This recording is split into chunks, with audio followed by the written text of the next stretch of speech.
Allahumma salli wa sallim ala Sayyidi wa habibi wa tabibi qalbi wa jasadi wa ruhi Sayyidi Rasulillah Muhammad ibni Abdillah As-Sadiqil Amin wa sahbihi ajma'in.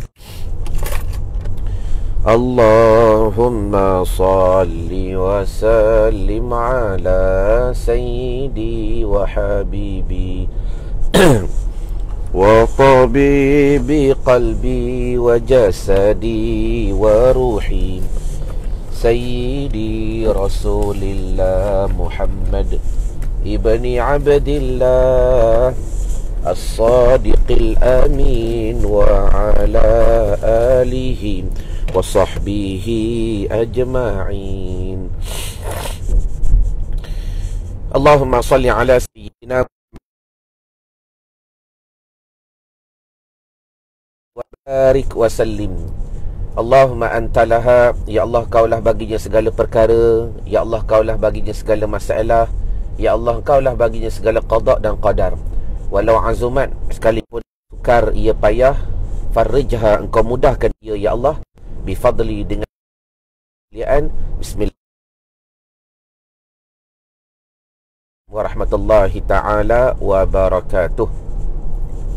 Alhamdulillah, segala puji dan syukur kita rafa' dan kita panjatkan kepada Allah Subhanahu wa ta'ala di atas pertemuan sebentar pada pagi ini dalam hashtag Santapan Rahmat. Yang seperti biasa saya akan mulakan dengan satu soalan, kaifa asbahtum? Bagaimanakah berpagi-paginya anda pada pagi ini? Ataupun apa khabar anda di pagi ini? Maka kalau ditanya kepada saya akan menjawab, berpagi-paginya aku dalam keadaan beriman kepada Allah Subhanahu wa ta'ala. Itu jawaban sebagaimana yang diajar oleh Nabi SAW kepada para sahabat, dan itulah jawaban yang diberikan oleh sahabat kepada Nabi, maka dibenarkan oleh Nabi SAW. Maka biasakan tuan-tuan setiap pagi, kalau tuan-tuan nak dengar soalan ini, tuan-tuan kena masuk live. Bila masuk live, tuan-tuan akan ditanya, kaifa asbahtum? Bagaimanakah berpaginya anda pada pagi ini? Jadi bagi tuan-tuan yang menjawab, berpagi-paginya kami ustaz dalam keadaan beriman kepada Allah, saya akan bertanya soal yang kedua setiap pagi, insya-Allah istiqamah. Dah? Wama, apakah tanda-tanda yang mengatakan kamu itu beriman kepada Allah? Jika kalian mengatakan, ustaz, hari ini hari Jumaat, dalam keadaan kami beriman kepada Allah Ta'ala, apakah tanda-tanda kalian beriman kepada Allah? Cuba tulis di ruangan komen. Bagi yang tak tahu jawapan, tulis begini, ustaz, saya tetap bersabar dengan musibah, bersyukur dengan kelapangan, dan redha dengan ketentuan. Tulis itu jawaban. Pagi-pagi kita nak benda ni masuk dalam kepala otak kita, sayalah, dalam minda kita, dalam perjalanan kehidupan kita. Afwan, ada benda melekat celah gigi. Baik, pagi-pagi kita nak perkara ni betul-betul masuk dalam hatinya kita. Apa tanda aku beriman kepada Allah pada hari Jumaat ini? Aku tetap bersyukur dengan musibah, aku tetap sabar dengan musibah, bersyukur dengan kelapangan, dan redha di atas ketentuan Tuhan. Jadi jadikan ia sebagai rutin seharian tuan-tuan. Kalau boleh, tuan-tuan train pula kaedah ni dengan anak-anak. Siapa yang dah buat dengan anak-anak? Ajar anak, turunkan ilmu tu kepada anak-anak. Sebab tu ilmu ni berkat. Bila kita dah belajar, alhamdulillah, kita turunkan pula kepada anak-anak. Kita amalkan dalam keluarga kita. Saya nak tanya dulu, siapa yang dah amalkan ia dalam kehidupan keluarga dia? Boleh tulis di ruangan komen. Ini kadang-kadang pagi-pagi, walaupun tak salah, tapi kita tanya benda sama. Apa khabar mak pagi ni? Alhamdulillah mak sihat. Bila telefon mak, mak sihat ke hari ni? Sihat, alhamdulillah. Cuba kita ubah sikit jawapan, kita upgrade jawapan. Dan supaya ianya lebih kita dapat mendalami ia dan dapat kita menguasai ia dengan penguasaan yang sebenar, penguasaan ilmu yang betul dan perasaan yang hebat. Cuba jawab dulu di ruangan komen. Aisyah ada buat dengan mak tak? Dah? Macam Kak Noraini ada buat dengan anak-anak tak? Siapa lagi? Esah Nain, ahlan wa sahlan wa marhaban bik. Jadi buat dengan anak-anak. Setiap pagi train, mak akan tanya dengan anak-anak ni, kaifa asbahtum? Anak-anak pun jawab, ibu, kami ni pagi ni kami dalam keadaan beriman kepada Allah Subhanahu wa taala. Ibu tanya soal kedua, apa tanda kamu kata kamu beriman? Dah? Maka menjawablah anak-anak sebagaimana jawaban tadi. Ibu, kami ni tak bersabar dengan musibah, bersyukur di atas kelapangan apa yang Allah Taala beri, dan kami sentiasa redha dengan ketentuan daripada Allah Subhanahu wa taala. Jelas ke jelas? Buat. Jadi maknanya dari situ barulah ilmu tu berkembang. Tidak semata-mata tuan-tuan buat dengan saya sahaja. Setiap pagi bila masuk live, bila saya tanya soal, tuan-tuan jawab dengan betul. Tetapi benda tu tak berkembang. Dia terhenti sekadar satu layer sahaja antara saya dengan tuan-tuan. Jadi bagaimana kita nak pastikan benda tu berkembang dengan sebaiknya? Maka turunkan pula kepada anak-anak. Dah? Yang tuan-tuan pula ada anak-anak tu, macam Mak Ngah ada cucu dan sebagainya. Dah? Turunkan kepada anak-anak, suruh anak-anak tu buat dengan anak-anak dia, cucu kita lah. Suruh. Rojokannya ada. Dah? Kalau nak minta dalil, nak minta rojokan, kita boleh bagi. Supaya apa? Supaya kita nak pastikan macam mana hidup kita, lidah kita, perbuatan kita semakin hari semakin dipertingkatkan. Waalaikumsalam Wiwi Ros. Jelas? Baik. Jadi hari ni Yaumil Jumaah. Ayo kita berselawat ke atas Nabi SAW. Allahumma salli wa sallim wa barik alaihi wa ala alihi. Allahumma salli wa sallim wa barik alaihi wa ala alihi.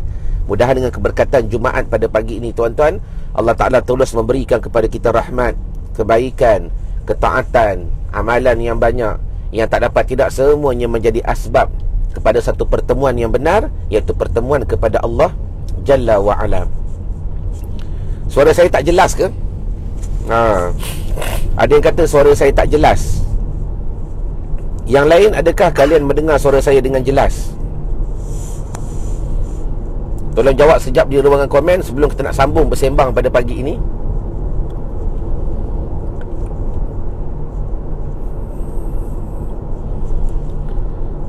Baik, terima kasih Kak Norani Yusof. Makna takut telefon Wiwi tu tak buka dia punya suara. Buka. Baik. Jadi pada pagi ni tuan-tuan, saya on the way ke Subang. Saya ada urusan sedikit. Allahumma salli wa sallim wa barik alaihi wa ala alihi. Jadi tak dapat kita nak baca kitab pada pagi ini. Cuma pada pagi ini saya nak bersembang bagaimanakah perjalanan pengajian yang Allah Ta'ala telah takdirkan dalam kehidupan saya. Mudah-mudahan bila mana tuan-tuan memahami. Dia kata ada yang putus-putus, ada yang kata jelas. Afwan. Baik, terima kasih Hasnah Wan Ismail. Jadi pada pagi ini tuan-tuan, sebelum kita nak meneruskan bicara, dalam konteks ilmu ini adalah terlebih penting kalian memahami susun pengajian ataupun di manakah ambilan ilmu daripada lain sangkut-sangkut. Kalau lain sangkut-sangkut ni sebab saya berjalan kan, saya tak berada di madrasah ataupun di ofis. Mudah-mudahan Allah tak permudah. Baik. Jadi pada saya, supaya situ tuan-tuan semakin tahqiq, bermakna alhamdulillah secocoklah dengan apa yang tuan-tuan cari, secocoklah dengan apa yang tuan-tuan kehendaki. Terima kasih Syahidah Osman. Saya memulakan pengajian al-awalan daripada sekolah rendah dan sekolah menengah. Mudah-mudahan pengalaman ni tuan-tuan dapat ambil dan dapat coretkan kepada anak-anak nanti. Bermula pengajian pondok saya selepas daripada SPM. Ada suara tenggelam timbul. Kalau suara tenggelam timbul, saya nak buka lah ni sekejap. Saya buka ni.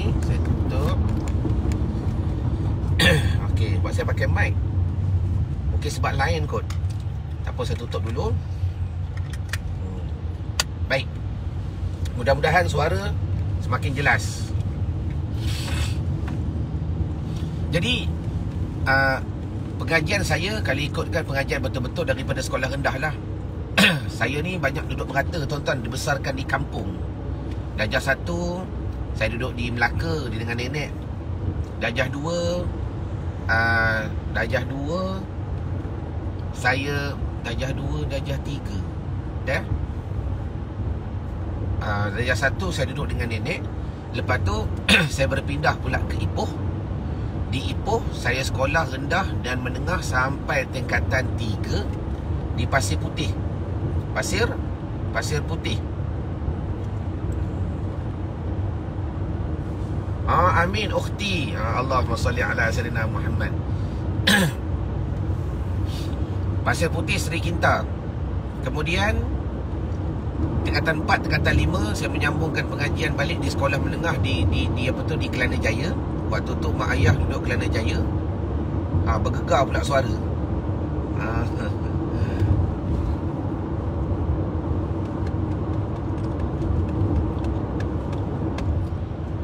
Sekarang jelas ke? Kalau tak jelas kita sambunglah kemudian. Tak sedap juga nak bersembang ni kalau suara tak jelas. Badaria Rahman, Assalamualaikum.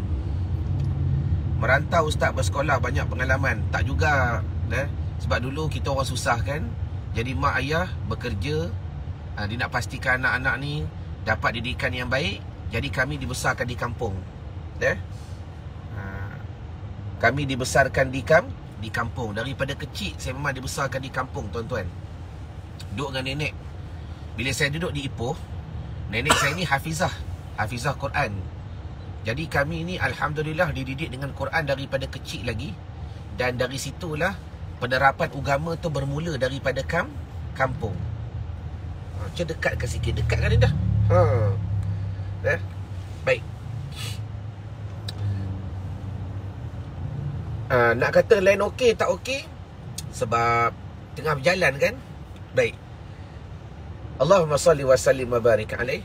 Kemudian tingkatan 4 dan tingkatan 5 saya menyambung pengajian di sekolah menengah Seaport Kelana Jaya.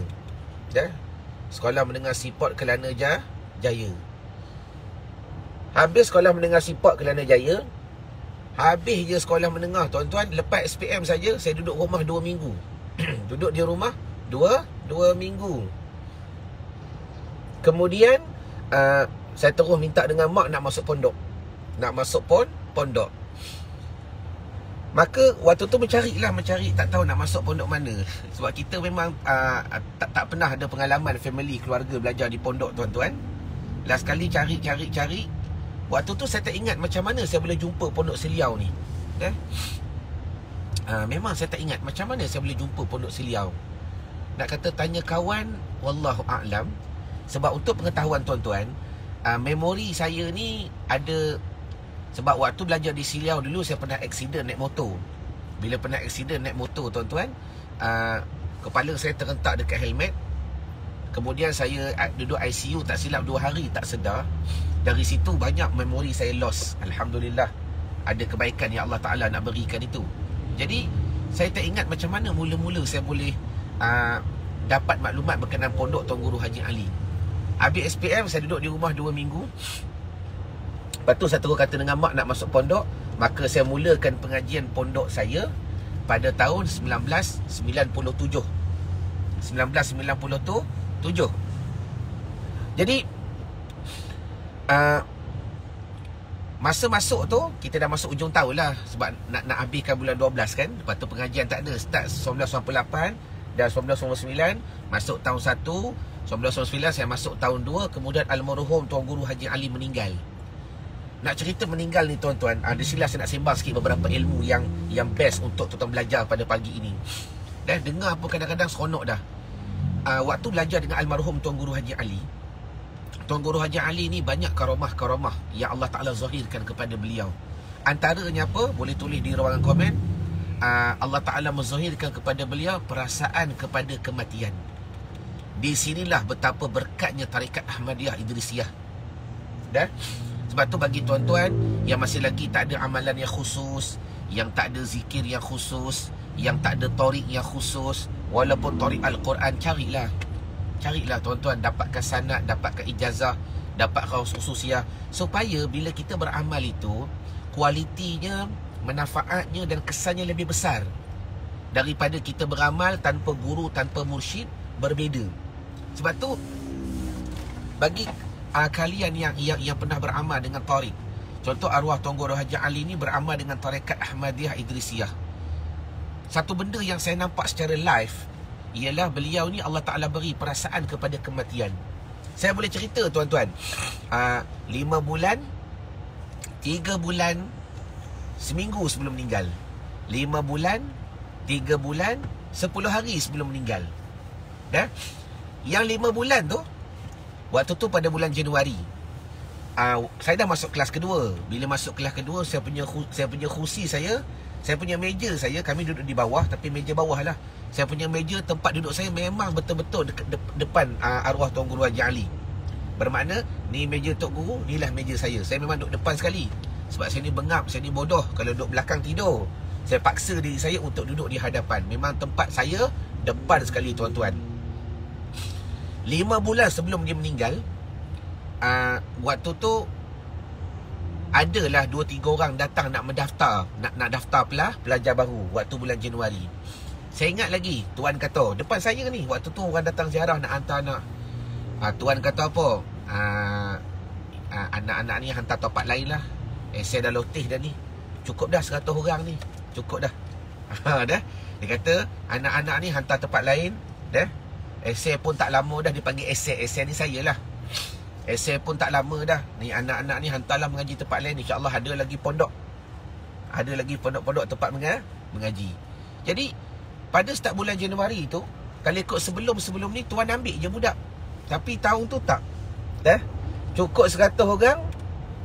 Dia kata esei tak ambil dah. Dia kata pergilah mengaji tempat lain. Itu 5 bulan sebelum dia meninggal. Memanglah waktu tu kita tak perasan lah apa-apa. Tetapi selepas peristiwa kematian itu berlaku, baru kita perasan satu persatu. Satu. Lepas tu 3 bulan sebelum meninggal, orang kampung datang untuk mesyuarat korban. Macam biasa juga, saya duduk di hadapan sekali. Dan Tok Imam datang, orang masjid datang. Sebab setiap kali korban biasa buat di pondok kami. Lepas tu bila datang tu, tuan kata apa? Tuan kata tahun ni kita buat korban dekat masjid lah. Dah. Tahun ni kita buat korban dekat masjid. Sebab esei pun tak lama dah ayat dia. Memanglah ketika itu kita nak minta Tok Guru ni umur panjang dan sebagainya. Tapi kadang-kadang dengan amalan yang Allah Ta'ala berikan kepada beliau ni tuan-tuan, dia boleh rasa benda tu. Kata esei ni pun tak lama dah, Raya Haji ni kita buat korban dekat masjid. Itu lebih kurang 3 bulan sebelum nak sampai Raya Haji tuan-tuan. 3 bulan sebelum nak sampai Raya Haji. Baik. Kemudian sebulan sebelum ni meninggal, yang ni antara benda yang memang terkesan pada hidup saya. Sebab almarhum Tuan Guru Haji Ali ni banyak benda pelik-pelik. Saya ingat lagi waktu menghafal hadis. Kami setiap hari pukul 10 menghafal hadis.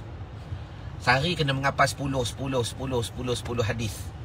Satu hari tu bila tengah tasmik hadis di hadapan almarhum Tuan Guru Haji Ali, hadis yang saya baca, irham man fil ardi yarham kaman fis samai. Kasihlah kamu akan mereka itu pada dunia, nescaya Allah Ta'ala mengasihi kamu pada langit. Kita kasih makhluk lain dekat dunia, Allah Ta'ala kasih kita dekat atas langit. Bermakna kerajaan langit lah. Lepas tu tuan kata apa?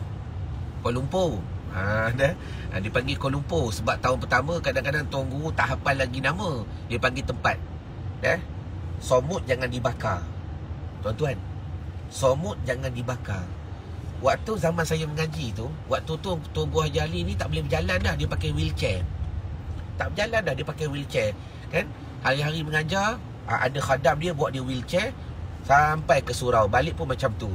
Bermakna pada adat Tok Guru tak berjalan dah sampai belakang-belakang, sampai pondok belakang sekali. Tapi macam mana dia tahu pada pagi tu saya bakar semut? Allahu Akbar. Macam mana dia tahu pada pagi itu saya bakar semut?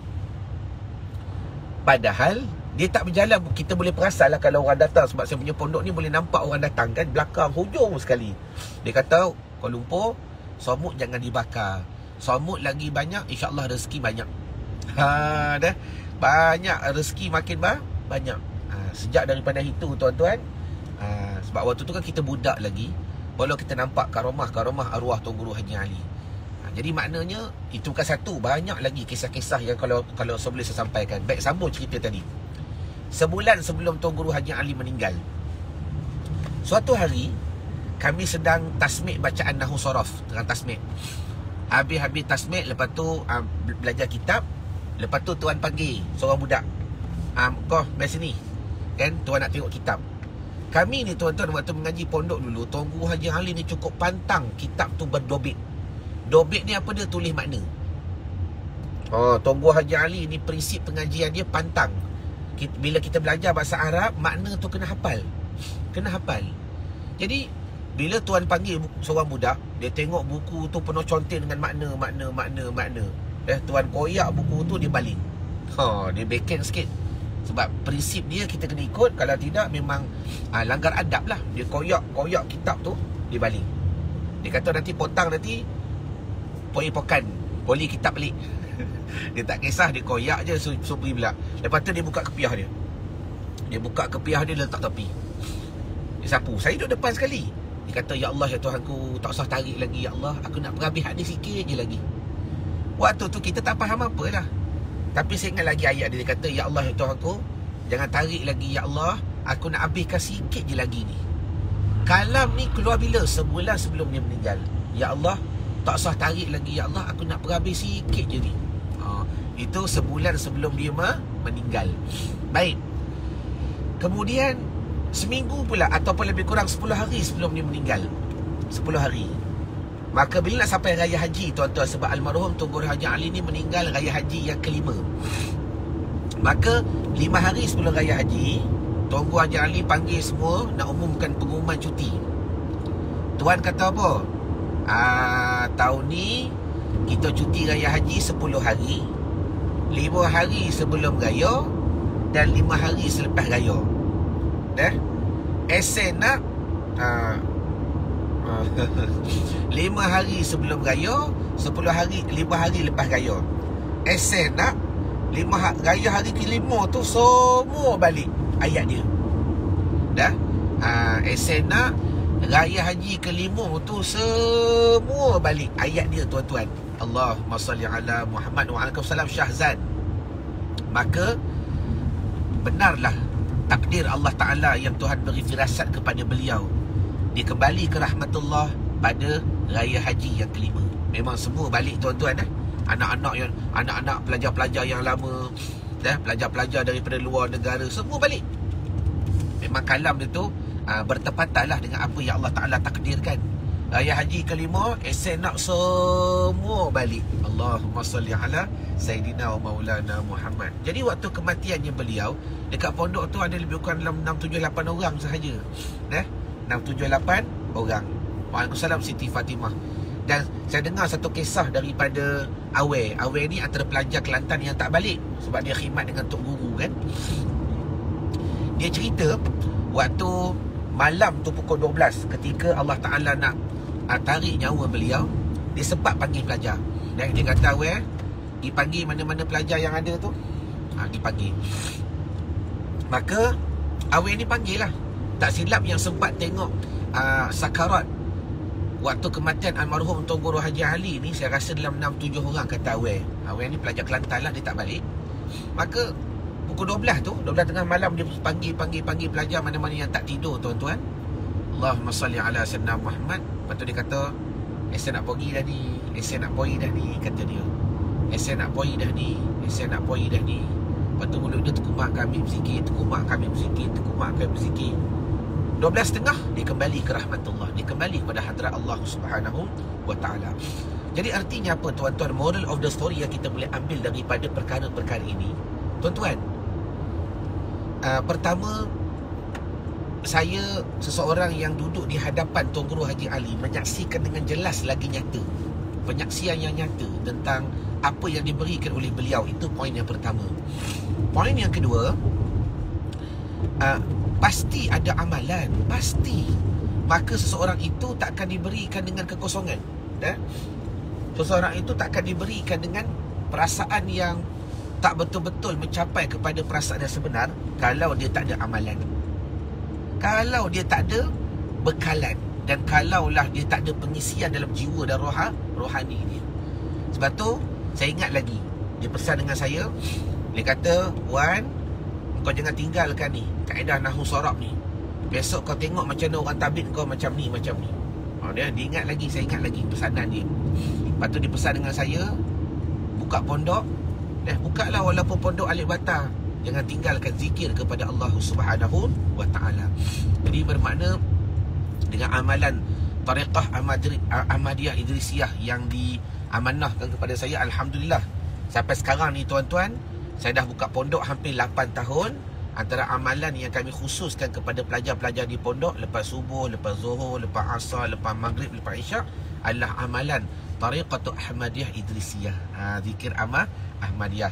Di Ahmadiyah dekat Malaysia ni secara basicnya ada dua. Pertama, Ahmadiyah Kelantan. Kalau Ahmadiyah Kelantan zikirnya la ilaha illallah. Yang kedua, Ahmadiyah Negeri Sembilan. Kalau Ahmadiyah Negeri Sembilan zikirnya ya latif. Zikirnya ya latif. Jadi walau bagaimanapun tak kisah Negeri Sembilan ke Kelantan ke, yang penting kita ada satu usaha untuk menghidupkan hati kita, jiwa kita dalam keadaan berzikir kepada Allah Subhanahu wa ta'ala. Ya. Tak parking. Nak turun sekejap. Sekejap je. Okey, belah sana. Terima kasih. Okay. Baik. Jadi saya ulang balik tuan-tuan, antara poin yang tuan-tuan boleh ambil, macam mana Allah Ta'ala memberi kepada orang-orang sebegini firasat-firasat yang hebat. Cuba tulis di ruangan komen. Tu benda yang saya nak tuan-tuan ambil daripada pengalaman saya sendiri. Macam mana orang-orang begini Allah Ta'ala beri kepada mereka firasat-firasat yang hebat. Satu, macam mana kita tanya, how. Yang kedua, takkanlah kita ni tuan-tuan tak nak, tuan-tuan tak nak ke Allah Ta'ala karuniakan firasat-firasat begini? Kita ni tuan-tuan tak nak ke Allah Ta'ala sekurang-kurangnya Allah Ta'ala berikan kepada kita sekelumit ilmu-ilmu yang sebegini? Cuba jawab sekejap di ruangan komen. Bila sebut nak ke tak nak, kalian boleh bertanya, adakah aku berhak? Ustaz, saya berhak ke Ustaz dapat ilmu-ilmu macam ni? Inilah kadang-kadang kita ni bercakap atas dasar tawaduk tak kena tempat. Kami pun Ustaz amalan pun lebih kurang, solat pun cukup-cukup waktu sahaja, amalan sunat yang lain pun tak banyak. Kami berhak ke dapat benda-benda macam ni? Tuan-tuan akan berkata, akan bertanya.